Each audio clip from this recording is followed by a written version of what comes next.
Very good. ఇదే విధంగా నువ్వు కష్టపడి చదివితే ఫస్ట్ క్లాస్ లో పాస్ అయ్యి నువ్వు అనుకున్నది తప్పనిసరిగా సాధిస్తావు. అది అంజలిని సత్య క్లాస్ రూమ్ నుంచి బయటకు లాక్కెళ్ళాడు. ఏం జరుగుతుందోనని చాలా భయంగా ఉంది. మీరు వెళ్ళి ప్రిన్సిపల్ గారు రిపోర్ట్ చేయండి, నేను వెళ్ళి చూస్తాను.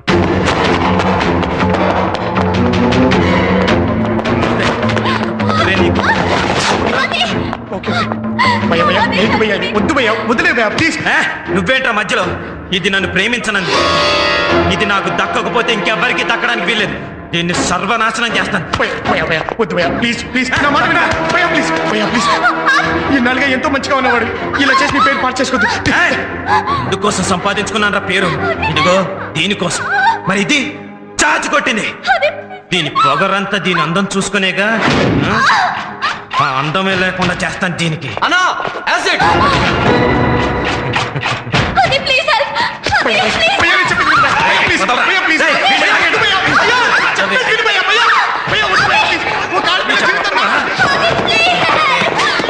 ఇప్పుడు చెప్పవే. యాసిడ్ అమ్మా, యాసిడ్. చూడు చూడు చూడు చూడు చూడు. అందరూ చూడండి రా, ఇదో పెద్ద అందగట్టె నన్ను ప్రేమించదట.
వస్తున్నావా? నువ్వు హంతకుడివా? అవును, నేను హంతకుణ్ణి. ఒక మనిషి నిండు ప్రాణాలు తీసి యావజ్జీవ శిక్ష అనుభవిస్తున్న ఖైదీని.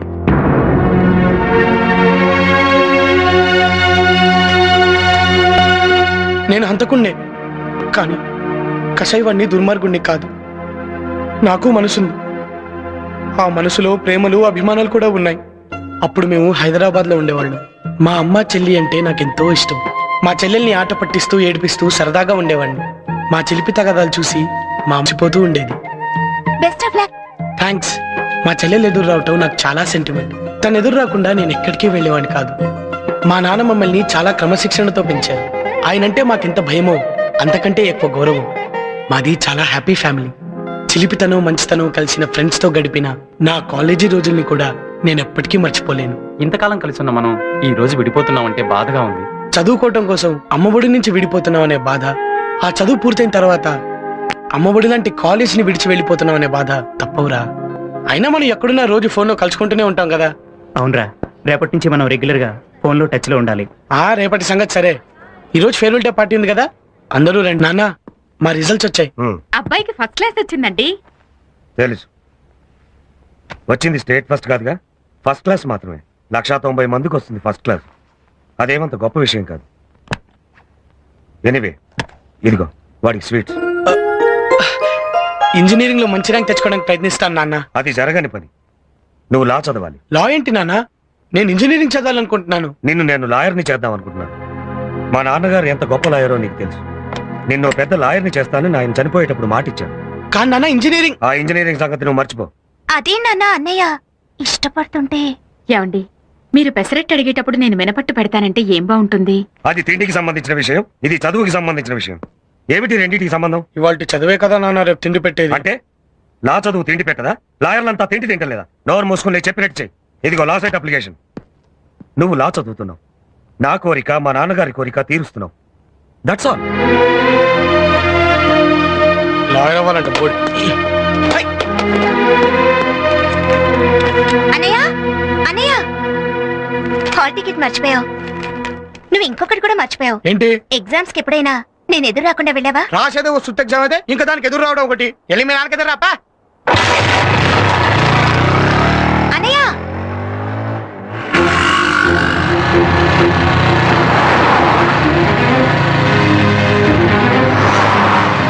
నేను ఇంజనీరింగ్ చదవాలనుకుంటున్నాను. నేను లాయర్ని చేద్దామని.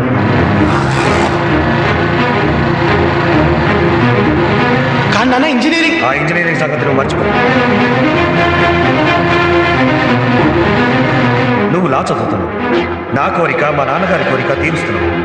That's all. సరే, ఇట్స్ ఓకే.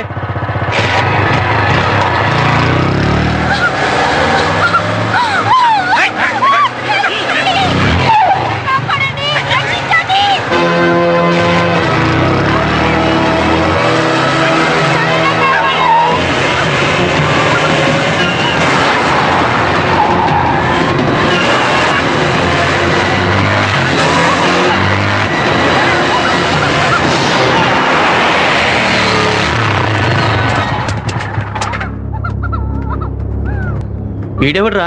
మనలాగే వచ్చింటాడన్నా. ఓ ముందు మేము, ఆ తర్వాత నువ్వు. ఓ గంట పడుతుంది. ఓకే, రావే.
వద్దు వద్దు ఆమె నేను చేయదు.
నాన్న అలా పిలవటానికి నీకు సిగ్గుగా లేదురా?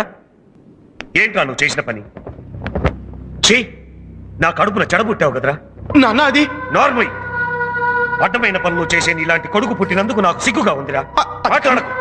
చేసిన పని సమర్థించుకునే వాళ్ళంటే నాకు అసహ్యం. అసలు వాడు ఏం చేశాడండి? ఇంకేం చెయ్యాలి? నా పరువు తీయటానికి పుట్టాడు. వీడిని లాయర్గా చూడాలని ఎన్ని కలలు కన్నానే. నా కొడుకుని లా చదివిస్తున్నానని ఎంతో గొప్పగా చెప్పుకున్నాను. కానీ వీడేం చేశాడో తెలుసా? కనీసం పరీక్ష కూడా అటెండ్ కాకుండా నన్ను మోసం చేశాడు.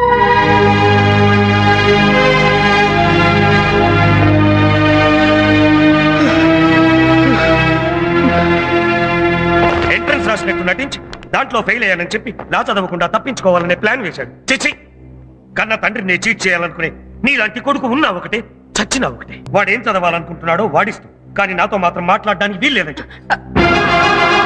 నేను ఎగ్జామ్ రాయలేదంటేనే నానింత సీరియస్ అయిపోయారు. చేసిన హత్య గురించి తెలిస్తే చెప్పకూడదు చెప్పకూడదు.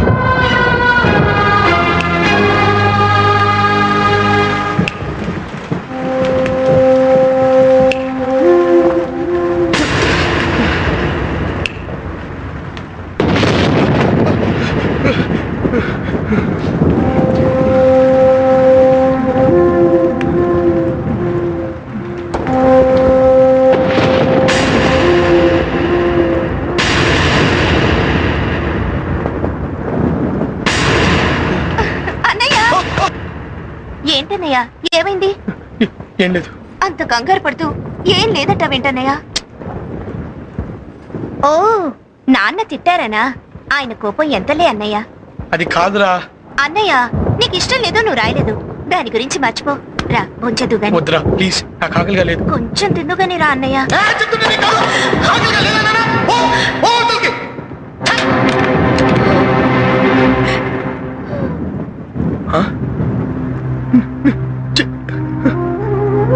చెల్లమ్మా సారీరా, ప్లీజ్ రా. ఇంకెప్పుడు తిట్టనే. సారీరా ప్లీజ్. అసలు పొద్దున నాకు ఎదురు రాకపోవడం వల్లేరా నాకు ఇన్ని కష్టాలు. నువ్వు ఎదురొచ్చిన ప్రతిసారి నేను సక్సీడ్ అయ్యాను రా. ఇవాళే ఇలా ఇలా. ఊరుకో అన్నయ్య, ఊరుకో. పోన్లే అన్నయ్య, బాధపడుకో. ఈసారి నుంచి ప్రతిసారి నేనే ఎదురొస్తాను. ఏ రా అన్నయ్య, భోంచేద్దాం. వద్దురా. రా అన్నయ్య. అన్నం తినకుండా ఈ గొడవ ఏంట్రా? మీ నాన్న నీ మీద కోప్పడితే నువ్వు అన్నం మీద కోప్పడతావా? అయినా నువ్వు తినకుండా అది ఎప్పుడైనా తినిందా చెప్పు? ఇందా. నాకు అన్నయ్య పెట్టిన దానికంటే పెద్ద ముద్ద కావాలి. పెడతానే. అమ్మా, చిన్నప్పటి నుంచి మిమ్మల్ని వదిలి ఒక్కరోజు కూడా నేను ఎక్కడికి వెళ్ళలేదు కదమ్మా. అవును, వెళ్ళలేదు. ఇప్పుడు అవన్నీ ఎందుకురా? అమ్మా, మీరంటే మీరంటే ఏంట్రా నాకు చాలా ఇష్టం అమ్మా. అది? ఇప్పుడు కాదని ఎవరన్నారు? నాన్న. మీ నాన్నగారి కోపం పోయే ప్లాన్ నేను చెప్తాను. రేపు నీ పుట్టినరోజు కదా, పొద్దున్నే వెళ్ళి బలవంతంగా చేతులు అక్షంతలు పెట్టి దీవించమను. మీ నాన్నకి కొడుకు కన్నా పట్టుదల ఎక్కువేం కాదులే, మాట్లాడి తీరుతారు. సరేనా?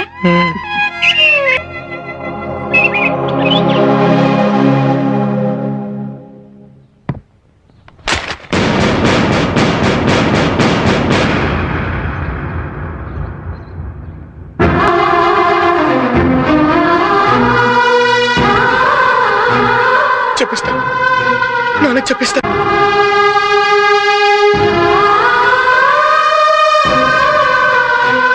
Many happy returns of the day అన్నయ్య. ఇలాంటి రోజు మళ్ళీ రాకూడదని కోరుకుంటున్నాను.